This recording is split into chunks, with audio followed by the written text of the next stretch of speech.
Bonjour, bienvenue dans cette nouvelle vidéo où, attention, je ne vais pas dire la vérité, je vais simplement proposer mon témoignage sincère d'être humain. Vous avez l'habitude, si vous avez déjà écouté les autres vidéos.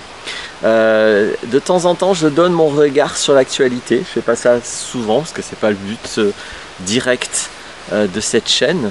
Mais le but de cette chaîne étant de proposer des outils de conscience pour vivre heureux personnellement et dans une société la plus consciencieuse possible, on va dire que c'est ça le but. Parfois un regard sur l'actualité, ça me semble s'associer de manière constructive à cette intention. Donc c'est ce que je vais faire là. L'actualité, c'est les élections, il y a le premier tour des législatives qui viennent de se passer. J'ai déjà fait plusieurs vidéos sur le sujet général des élections. Je ne vais pas revenir là-dessus si ça vous intéresse. Vous tapez élections. Alors sur ma chaîne, dans Google, je suis de moins en moins présent apparemment. Il y a des filtres qui se mettent en place. Mais si vous allez sur ma chaîne YouTube et que vous trouvez la petite loupe là pour faire des recherches sur ma chaîne, là vous pouvez facilement trouver plein de vidéos en tapant des mots-clés. Donc élections par exemple. Pour revenir à l'actualité, évidemment, je ne vais pas faire de commentaires pipolitiques. Je distingue la politique et la pipolitique. La politique, c'est l'organisation du mode de vie des humains, pour parler de sens très général, avec la gestion des ressources, etc. Et la pipolitique, c'est les agitations idéologiques, c'est comme un match de catch. Je dirais un peu, il y a la boxe, même si c'est un peu violent comme comparatif, il y a la boxe et il y a le catch. C'est pas pareil. Donc la politique, c'est le catch. La vraie politique, ça serait mieux si c'est pas de la boxe. Pour l'instant, c'est de la boxe. Mais en tout cas, c'est pas des faux débats, des fausses idéologies et des faux pouvoirs.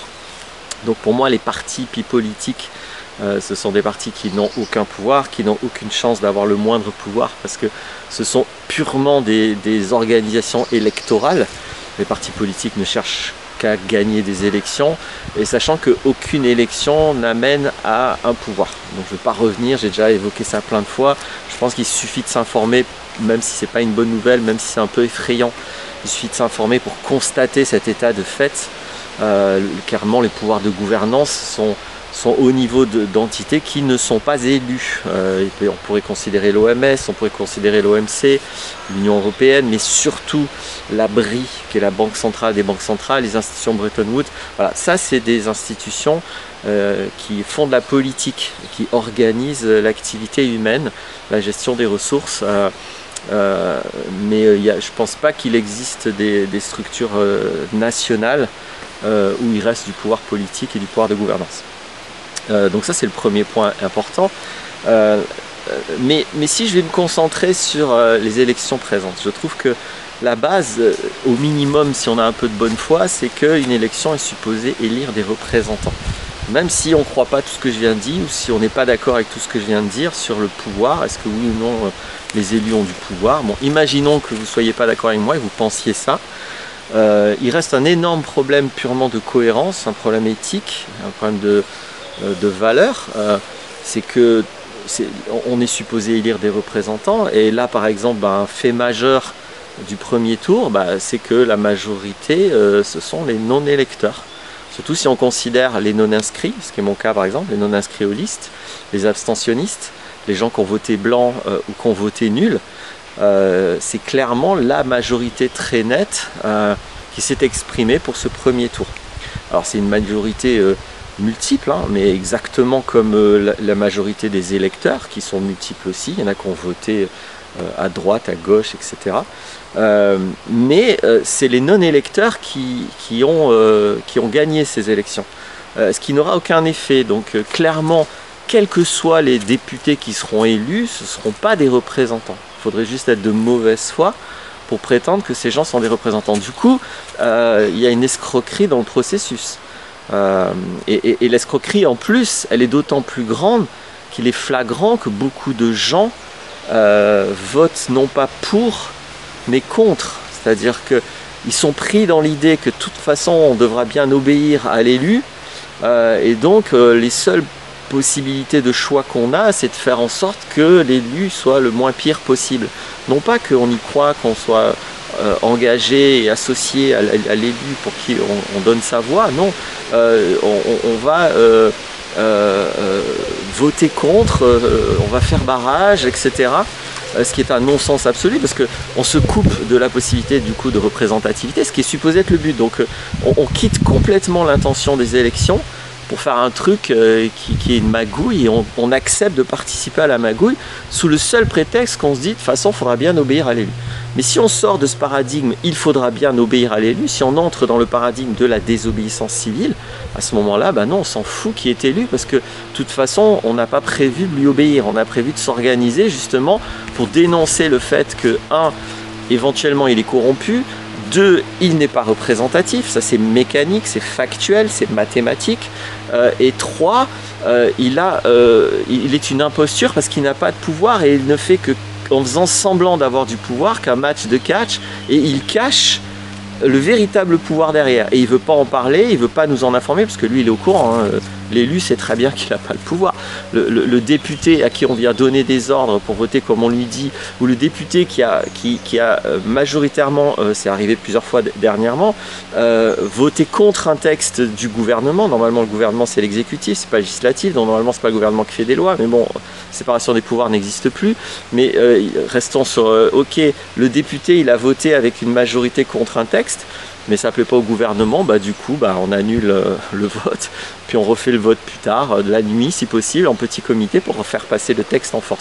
Donc le député il le sait tout ça, et il s'en offusque pas, il ne cherche pas à démettre les responsables de leur pouvoir, alors que c'est son rôle. Normalement le député il peut très bien participer à enlever le pouvoir, je sais plus comment, il y a un mot technique que j'ai oublié là, enlever le pouvoir au président de la République, même carrément, on peut le destituer, voilà c'est ça.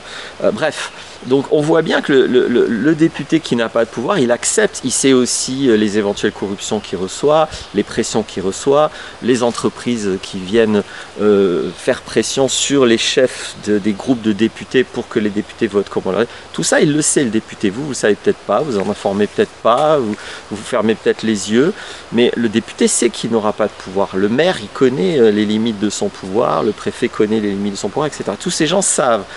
Et au lieu de nous le dire, parce que c'est très très grave, ça s'appelle de la corruption. C'est comme ça que ça s'appelle. Hein. Un élu, normalement, il est souverain dans sa juridiction, dans son pouvoir à lui. Donc c'est très très très grave, normalement. C'est contre l'état de droit, c'est contre la démocratie, c'est contre la République.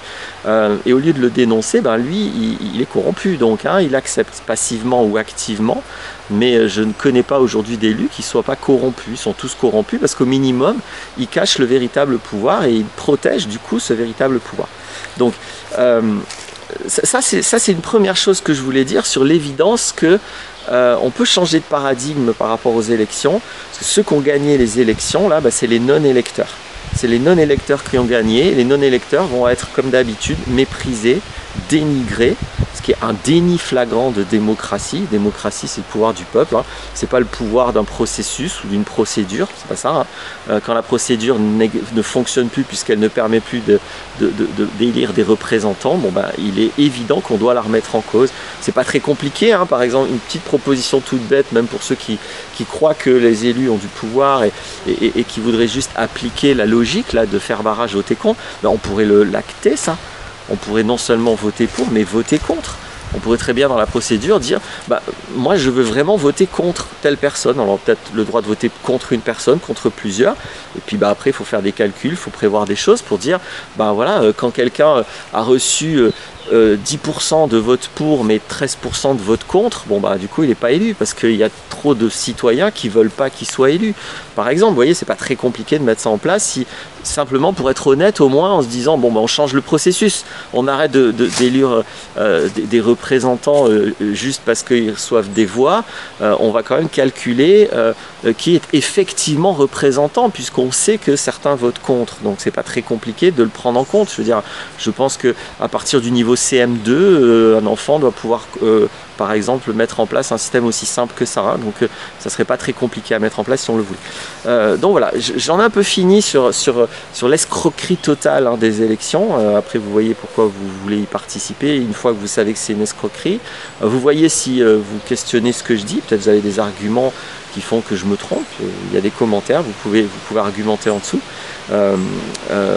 Attendez-vous à ce que j'ai du répondant, hein. Ça fait au moins un quart de siècle que j'étudie les choses. Je me suis présenté à des élections quand j'étais jeune, donc je connais très bien le sujet, mais peut-être que je dis des bêtises, peut-être que j'ai lu des choses, donc venez m'informer si vous pensez que j'en ai besoin. La dernière chose que je voulais dire aussi, c'est sur le paradigme vraiment idéologique. On est encore totalement pris dans la logique droite-gauche. Ce qui pour moi est hallucinant au niveau conscience de la réalité politique. Ne pas inclure dans nos raisonnements le fait qu'aujourd'hui il y a des idéologies mondialistes donc qui veulent la fin des souverainetés des pays. C'est explicite, même si l'explicite de ce projet est accompagné d'un double langage où par ailleurs les mondialistes ne vont pas s'assumer comme tels. Par exemple, Macron, c'est évident qu'il est dans l'idéologie mondialiste. Mélenchon, c'est évident, je vais peut-être décevoir des gens ou être en désaccord avec des gens, mais c'est évident que Mélenchon est dans l'idéologie mondialiste. Donc, sur ce paradigme-là, Macron et Mélenchon vont dans le même sens. Tous les deux sont mondialistes, c'est-à-dire veulent la fin des souverainetés. Alors ils peuvent prétendre aussi le contraire, ou sur des sujets de forme vouloir, mais quelqu'un qui soutient l'Union européenne, qui soutient la Banque mondiale, est par définition mondialiste. Si on n'a pas un discours en disant il faut qu'on récupère le pouvoir réel, donc la souveraineté au sens de la création monétaire, au sens de la législation, la souveraineté d'une organisation qui ne peut pas faire des lois, elle est ridicule. Il n'y a pas de souveraineté. La souveraineté, c'est pas comme ça, c'est des choses très concrètes, c'est des choses mécaniques, c'est de la mécanique politique, de la mécanique de pouvoir. On n'est pas souverain parce qu'on fait des promesses électorales ou parce qu'on défend je ne sais qui. De la même manière, Marine Le Pen est mondialiste de mon point de vue, Zemmour est mondialiste, et pas des gens qui remettent en cause le système mondialiste afin de récupérer une souveraineté au minimum. Le minimum du minimum de la souveraineté, c'est vraiment la création monétaire, la législation et l'armée. C'est vraiment le minimum du minimum. Enfin, le pouvoir judiciaire aussi, mais bon, là c'est plus simple. Mais donc quiconque ne cherche pas à récupérer ça ne peut pas être souverainiste, donc, puisque c'est le pendant. Donc le paradigme où il y aurait que un seul, qu'il y aurait que deux pôles droite-gauche n'a pas de sens. C'est un peu plus compliqué de le penser, mais là on est clairement sur un paradigme avec quatre pôles. Il y a la droite, la gauche, enfin du coup je ne sais pas si on est, peut-être que ma droite est à gauche, enfin vous voyez là je suis mélangé avec la vidéo. La droite et la gauche et mondialiste, souverainiste. Et surtout que c'est plus complexe encore parce que sur le souverainisme, moi je dirais il y a deux types de souverainisme. Il y a vraiment les souverainismes nationalistes qui veulent des souverainetés nationales, et puis il y a des souverainistes plus qui veulent des souverainetés individuelles, qui veulent que la souveraineté des citoyens soit respectée, éventuellement la souveraineté de communes, de petites communautés, mais pas nationales, voilà, donc c'est pas pareil, mais dans tous les cas, ces deux souverainismes s'opposent radicalement idéologiquement au mondialisme. Donc pour moi, si on ne raisonne pas avec ces quatre pôles, on ne peut pas avoir une conscience politique pertinente et on ne peut pas raisonner en politique actuelle, étant donné la situation factuelle du monde. C'est absolument nécessaire d'inclure, en plus de la droite et la gauche, un autre clivage entre les mondialistes et les souverainistes. Et même, je vous l'ai dit, souverainiste c'est complexe, ça fait un peu comme un triangle, hein, parce que là, il y en a qui vont jaser, mais c'est difficile de décrire, donc c'est complexe, c'est comme ça sert à rien de simplifier ce qui est complexe. Ça ne veut pas dire que c'est compliqué, ça veut juste dire que c'est complexe et c'est comme ça. Donc c'est tout ceci qu'il s'agit de regarder. Il y a des clivages nets et puis dans les camps, il y a des différences. Voilà ce qu'on pourrait dire. Hein. De la même manière, tous les gens de gauche ne pensent pas pareil, tous les gens de droite ne pensent pas pareil. Les mondialistes, là par contre, c'est assez commun quand même comme logique. Et les souverainistes ne pensent pas pareil. Donc au minimum, je vous invite à enrichir votre système de pensée de cette notion. Voilà. Où vous vous situez déjà pour commencer? Est-ce que vous êtes clair avec le monde dans lequel vous voulez vivre? Vous voyez, une fois que vous avez posé l'épaule, vous êtes où là? Vous êtes là, c'est-à-dire vous êtes plutôt de gauche mondialiste, vous êtes plutôt de gauche souverainiste, plutôt de droite souverainiste, plutôt de droite mondialiste. Vous voyez, vous êtes où? Parce que c'est pas pareil. On peut pas juste se contenter de la droite et la gauche. C'est ridicule d'oublier cette dimension-là.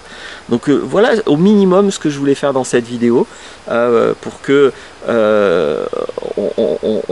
on raisonne correctement. Après, vos décisions, vos actes, vous verrez, vous en faites ce que vous voulez. Moi, j'ai pas du tout envie d'orienter vos décisions, vos actes, mais je veux bien orienter, je veux bien assumer d'éclairer l'outil mental, c'est-à-dire qu'est-ce qui permet de raisonner pour prendre des décisions et des actes. Clairement que si on raisonne dans quelque chose qui est absolument irréaliste et qui est complètement avec des œillères monumentales, ben, les décisions et les actes vont être inadaptés, vont être irréalistes.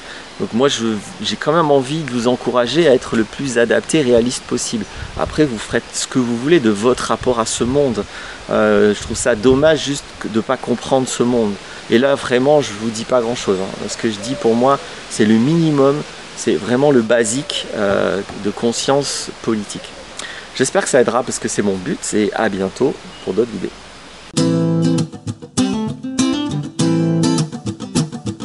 Life's a foolish game. Do you ever feel the same? Well, maybe we could change, turn the ship another way.